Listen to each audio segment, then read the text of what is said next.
आज मम्मीला खूप जास्ती काम आलं होतं, तर मम्मी म्हणाली, की "आज जेवण तूच बनव." मग मी विचार केला, की आज काय बनवूया?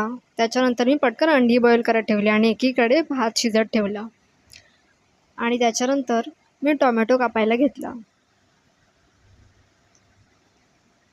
छान असा टोमॅटो कापल्यानंतर मी कांदा कापायला घेतला.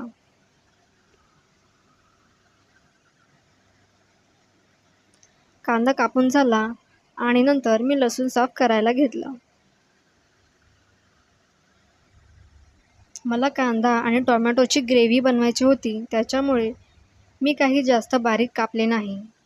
कारण आमच्या घरी अंड्याची ग्रेव्ही असलेली भाजी ही सर्वांनाच आवडते. तुम्हालाही ग्रेव्ही असलेली भाजी आवडतच असेल. नंतर मी छान अशी ग्रेव्ही बनवून घेतली आणि इथे भातही शिजत आलं होतं. त्याच्यानंतर मी अंड्याचं कवच काढून घेतलं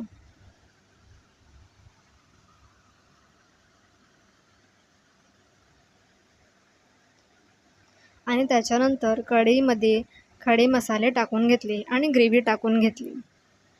नंतर त्याच्यामध्ये हळद, मीठ आणि मसालाही टाकून घेतला. छान असं परतल्यानंतर त्याच्यामध्ये मी बॉईल केलेली अंडी टाकून घेतली आणि त्याच्यावरती छान अशी कोथिंबीरची सुगंध तर खूपच छान येत होता. त्याच्यानंतर मी लगेचच गॅस बंद केला आणि आम्ही जेवायला बसलो. मला अंड्याची भाजी तर खूपच आवडली होती. खूप छान झाली होती आणि माझ्या मम्मीलाही ती खूप आवडली होती. तर मग भेटूया पुढच्या व्लॉगमध्ये. Thank you.